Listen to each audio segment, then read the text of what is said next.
Good afternoon po, Sir Pedro. Unang-una po sa lahat, kami po sa Wanted sa Radyo at sa CIS Party List, Sir, ay buong pusong nakikiramay po sa iyo at sa inyo pong pamilya, Sir. Sir, ikwento niyo po sa amin, ano po ang nangyari sa inyong kapatid at pamangkin? Bali po, nalaman po sila'y nandoon sa kasi yung isang tauhan nila na titinda ng batteries sa shop nila, tinanong sa akin kung nakikita ko daw si Amelia, kapatid ko. Opo. Ngayon, sabi ko sa kanila, hindi ko pa nakita pero si Jojo na tauhan nila, sabi niya, 3 araw nang hindi pa nagpaparandam si Amelia sa kanya. 3 araw. Kasi, kailan po ito, Sir? Kailan kayo sinabihan? Bali nung 15 na po, ng umaga. September 15, sinabihan kayo na 3 araw nang hindi pa nagpaparandam si Amelia. Okay. At nung araw po na yun, Sir, ano pong ginawa ninyo? Pinuntahan niyo po ba agad si Amelia? Tinext ko muna siya. Sabi ko, nakikita mo ba yung bata na si Bibi Love ka ako? Hindi rin po ang girl, sabi niya. Ay tinanong ko doon sa isang pamangking ko, tinawag ko siya. Tanong mo nga sa madam niya kung pumapasok yung bata. Sabi ng madam daw, 3 araw na hindi pumapasok. Kaya na ako sa sarili ko, pumunta ako doon sa kubo-kubo nila. Okay. Nung pumunta kayo, Sir, doon sa kanilang tinitirhan, ano po ang inyong nadatnan? Pumunta ako doon, nasa gate pa ako. Medyo may naaamoy na akong yung masangsang na amoy. Pag lapit ko doon sa kubo, bumungad sa akin yung pamangking ko na wala nang buhay at saka nilalangaw na sila, madam. Okay, Sir.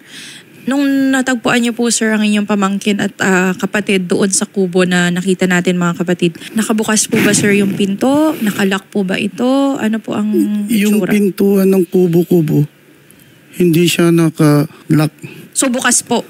Kasi yung isa kong, yung kapatid ko, nandun sa, nakabulagtad doon sa, ng pinto, kaya hindi mabuksan.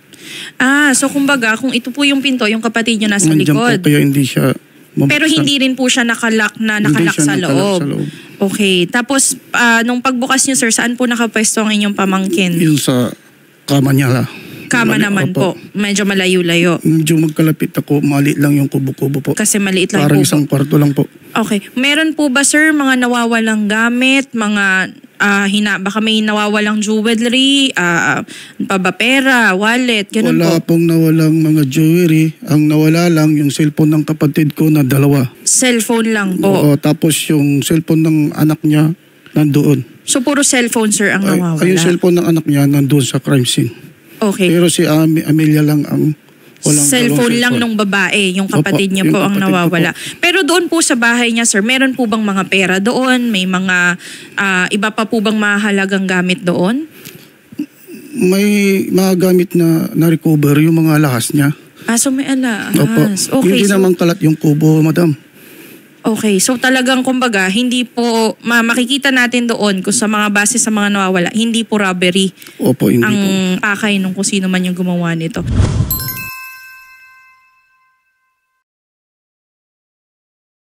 Nung nangyari yun, Sir, ano po ang sabi ng mga pulis sa inyo sa stage ng, ano po ba, nabubulok na po ba yung katawan? Sabi ng pulis po, mga 3 araw, 4 na araw na itong patay, sabi.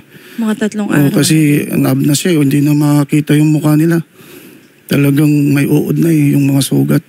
Okay. Kung okay lang sa inyo, Sir, pwede niyo po bang i-describe sa amin, Sir, kung ano po ang dahilan ng pagkamatay ni Ma'am Amelia at ni Ma'am Baby Love? Si Amelia, sinaksak ng 19 beses. 19 na beses pong Opo, sinaksak. madam. Tapos yung bata, 21 beses nasaksak po.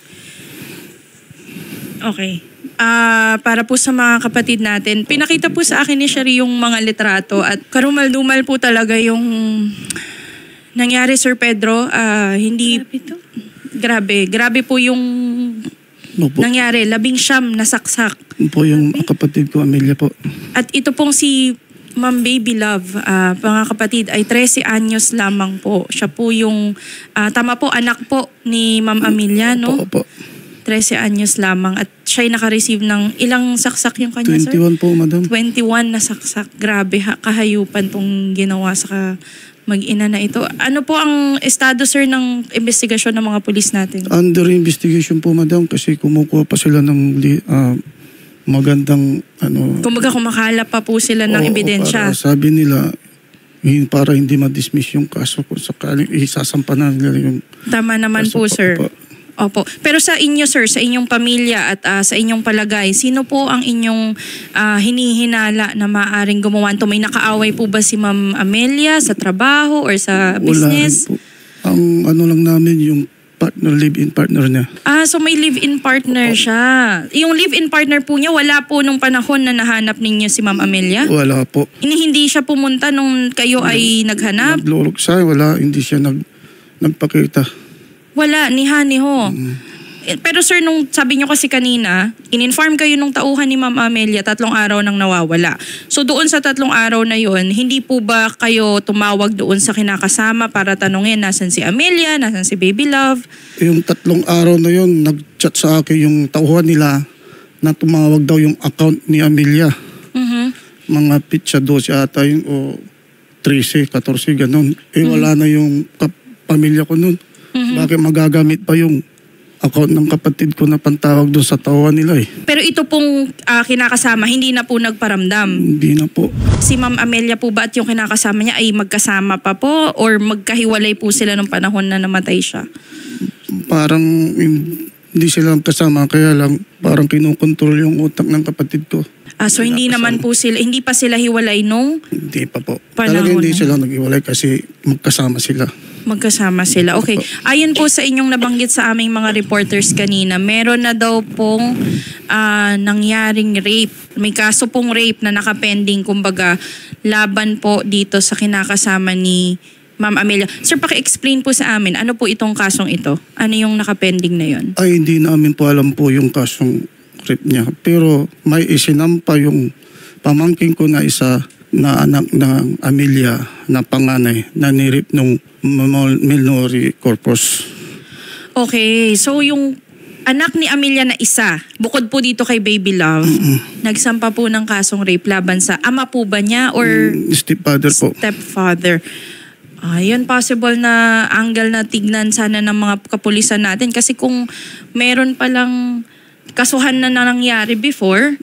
Tapos nangyari sa... Oo, tapos biglang kailan po naisampa yung kaso, sir? Baka magkakasunod lang pala na events yan. Dito po yung At saka sa gravity siya rin nung 19 at 21 stab wounds, sir. Napaka-galit na galit siguro itong gumawa naman ito sa kanila. Yung dati po bang kinakasama, sir, may alam po ba kayo kung ito po ay may bisyo? Hindi po namin alam kasi nung naging karelasyon ng kapatid ko yan, hindi namin makakausap ng maayos yung kapatid namin.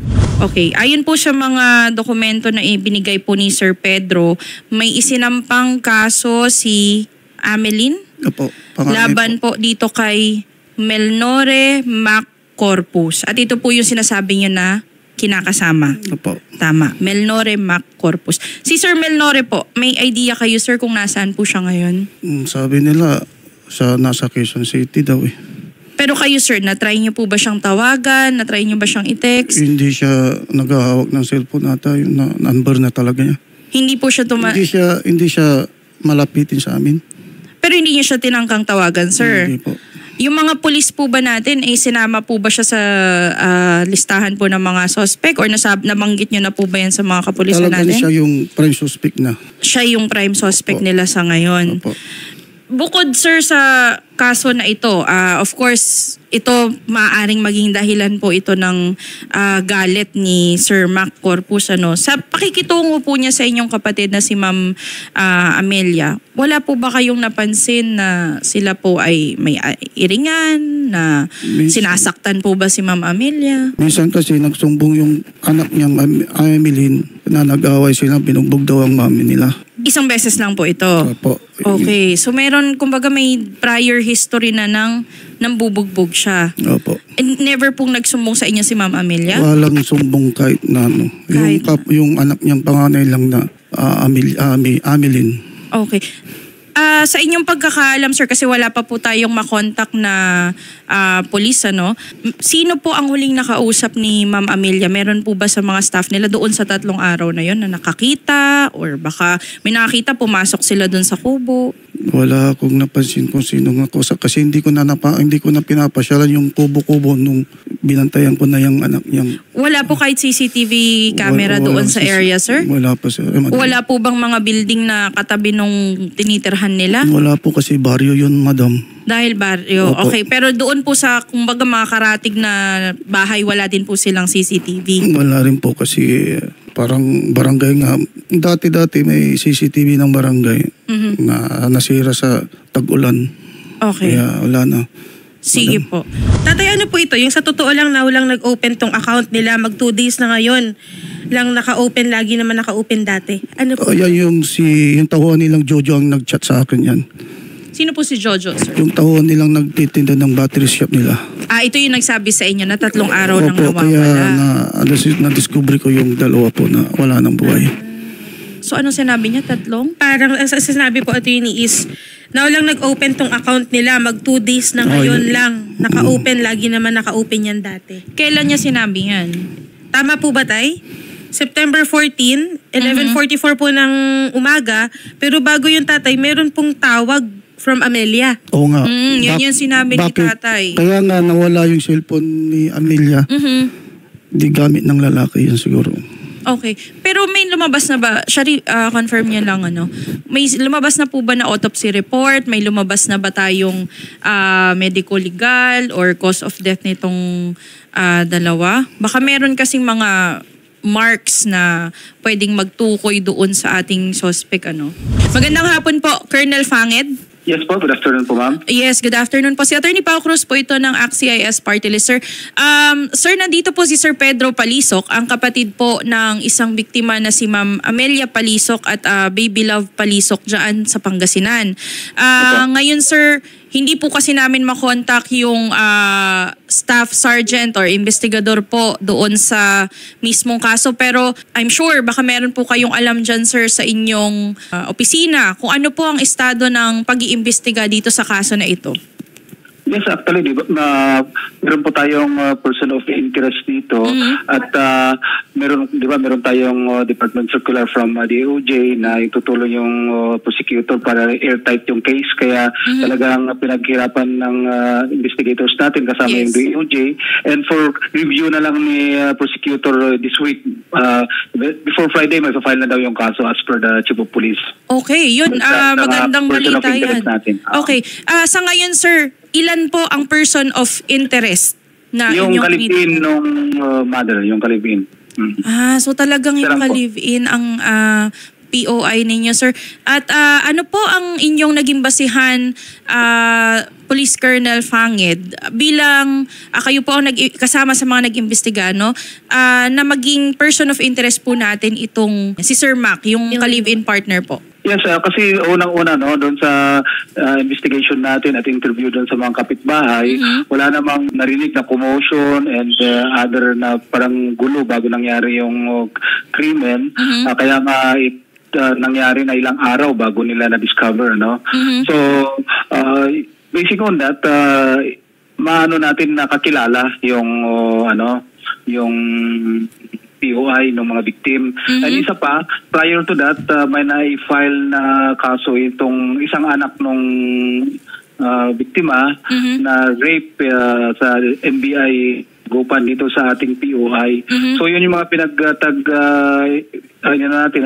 tinutukan natin, and hindi ko ma-direct sa inyo kung ano pa yung mga additional na nakalap ng investigator natin. But then, as per the Chief of Police, for review na lang daw ni prosecutor, and eventually this week may file na yung kaso. Okay, sige. We will not go into the details na kasi baka meron nga naman tayong maungkat pa na imbis na magpalakas sa inyong kaso ay mabulilyaso pa, kumbaga. So, yes, po, may isang tanong lang naman po kami, Colonel Fanged. Doon po ba sa bahay ng mga biktima, siguro naman po nagkaroon po ng collection po ng evidence. Meron po bang ibang nawawalang bagay? Meron po bang ibang, kumbaga, ninakaw doon sa kanilang bahay? Parang lumalabas, wala po, negative, So, parang yung magina lang yung naging doon, hindi walang ibang masasabi natin na case of robbery. Wala po tayo nakita na gano'n. Okay.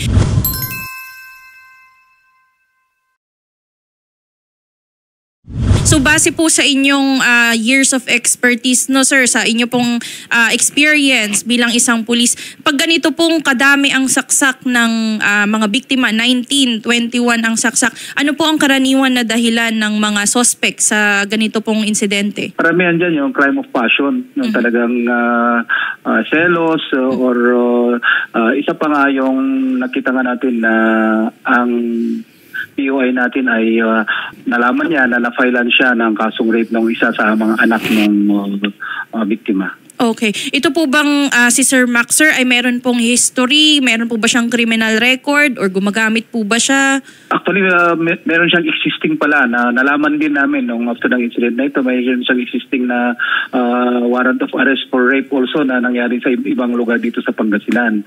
So, kaya nga po nai-ano na ito sa social media kasi may mga may hawak naman tayong warrant of arrest niya at nai-ano sa ating mga constituents, sa ating mga police station na meron tayong binuong manhunt team against sa kanya, no? But unfortunately hanggang ngayon hindi pa nahuhuli, but then tuloy-tuloy lang yung aming manhunt operation sa kanya. Okay. May tanong po ang isang netizen natin, no sir. Ano po ang ginamit na murder weapon dito sa mag-ina? Lumalabas na kutsilyo, no? Yung bladed weapon yung ginamit sa kanya.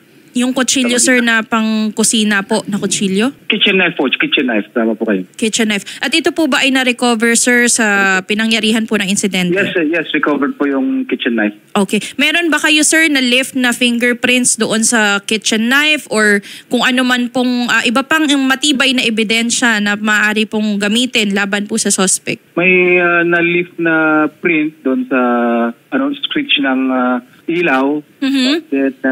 For DNA examination pa daw. Okay. So meron po kayong na-lift na partial prints or full prints ba to, sir? Full print. Full print. Okay. May na-lift kayo na full print na hindi po doon sa mag-ina at ngayon po ay for DNA or fingerprint testing po. Tama po? Yes, tama po. Okay. Hintay lang natin yung DNA result. Okay. Mga kailan po kaya natin, sir, ma-expect na magkaroon po ng resulta yung DNA testing natin? Mga around 2 weeks siguro, madam. Okay. 2 weeks. Pero ito kasi pinapaprioritize natin ito. Okay. At nabanggit niyo po kanina, Colonel Fanged, na for review po ito ng ating piskalya. At kailan po natin na-expect, sir, na maisampa po ang kaso laban po sa suspect? As per Chief of Police, sa coordination nila sa Fiscal's Office ng San Carlos, within this week, hopefully until Friday, may file na yung kaso. Ayun. Sige po.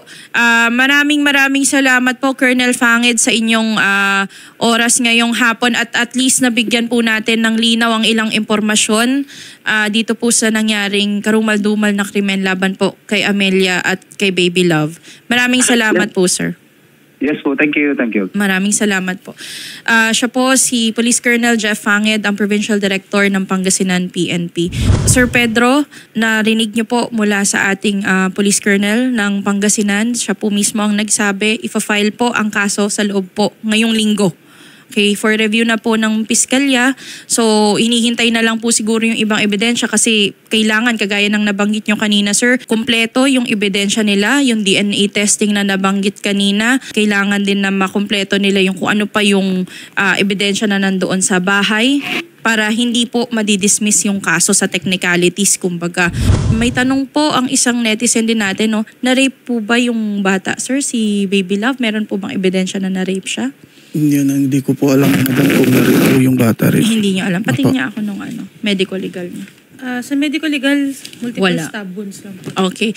So sabi po ng kapulisan natin, waiting po sa official autopsy kay Baby Love Palisok. So sa atin po mga netizens, wala pa po tayong confirmed na kung siya po ay na-rape, ginahasa, or kung ano pa po ang ibang ginawa sa kanya. Ngunit magbibigay na lang po tayo ng update once na confirmed na po yan ng ating autopsy report. Ayan po, si Mr. Milnore o alias Mac, Milnore Mac Corpus. Siya po ang sinasabing Suspect. At siya po ang kinakasama po ni Ma'am Amelia Palisok. Siya po ba ang ama ni Baby Love? Hindi po. Sa unang relasyon ng kapatid ko po. Okay. So si Baby Love at yung si Panganay. Amelin kanina. Anak ng mangalyag po. Okay, sige. So hindi talaga niya tunay Hindi na niya tunay na anak. Okay. Para po sa mga kapatid natin na nakakaalam ng impormasyon kay Milnore Mac Corpus, maaari po kayo makapagbigay alam sa Provincial Director po ng Pangasinan, PNP, or sa local po na PNP ng Pangasinan, or kahit dito po sa Wanted sa radyo para kami po ang makipag-coordinate sa ating mga kapulisan. At sir, siguro i-take din natin tong opportunity na to. Ano po ang inyong mensahe kay Sir Mac kung sakasakali po na nakikinig siya ngayon? Kung nakikinig ka, Ma'am Mac, makonsensya ka naman sa ginawa mo sa pamilya ko. Hindi gawain ng tao itong ginawa mo sa pamilya ko. Demonyo siya. Kahit sinong nakakalam ng ginawa mo, demonyo ang tawag sa'yo. Kaya maawa ka naman, sumuko ka na. Panagutan mong ginawa mo sa mga pamilya ko.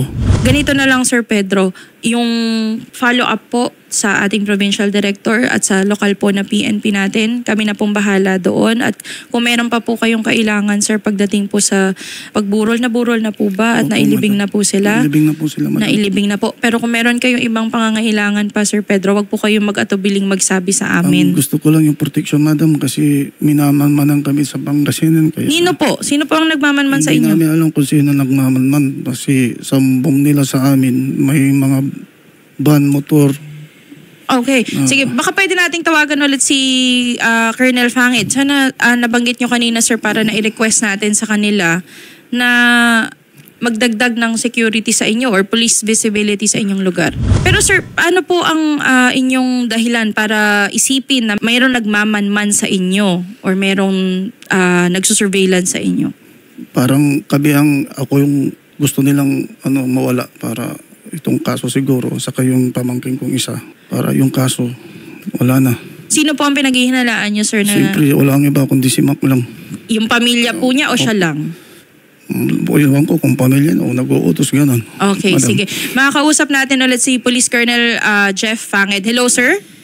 Opo. Yes, sir. Good afternoon po. Si Attorney Pao po ulit ito ng AXIS Party List. At, sir, maihabol lang po namin, meron po kasing nabanggit si Sir Pedro na meron po silang hinala na sila po ay minamanmanan ng ibang tao. So pinaghihinalaan po nila maaring ito yung suspect or siguro ho ay kaanak o binayaran ho ng suspect upang magmanman sa kanila at sila po ay natatakot po sa kanilang seguridad.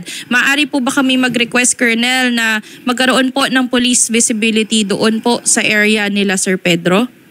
Yes po, anytime po. So pagkasabi po kay Sir Pedro na pag may ganyan, feel free na pumunta lang siya sa ating police station at humingi ng tulong kasi lalo na sila ay family ng victim at bibigyan naman natin ng security yan kung kinakailangan. Oo. Colonel Fangit, baka maaaring kayo na po ang mag-instruct sa atin pong Chief of Police or doon po sa lokal na police station para po magbigay po ng seguridad dito sa pamilya po ni Sir Pedro. Hindi lamang sa kanya, kundi po sa kanyang buong pamilya na din. Yes po, makakaasa po kayo at bibigyan ko ng instruction ng ating Chief of Police. Ayun. So meron na po tayong instruction, sir. Manggagaling na po ito mismo sa ating Provincial Director. Huwag na po kayo mag-alala. Yes, sir. Meron pa ba kayong sabihin? Salamat po, sir. Pangit. Okay, thank you. Sige po. Sir. Maraming salamat po ulit, Colonel Fangit, at mabuhay po kayo. Saludo po kami sa inyo, sir. Maraming salamat po. Salamat Sige po. Again, sir, wag na po kayong mag-alala doon sa kung ano man pong gastusin. Kung meron pa po kayong dapat na bayaran o kung ano pa man, isabihin niyo lang po sa staff ng Wanted sa radyo. Pagdating po doon sa investigation, sir, nabanggit naman po kanina na within the week, mafa-file na po yan. At umaasa po kami na ang atin pong kapulisan sa Pangasinan ay tutupad po sa kanilang ipinangako kanina. Salamat po sa inyong lahat sa Action Radio po, madam. Maraming salamat din po, sir.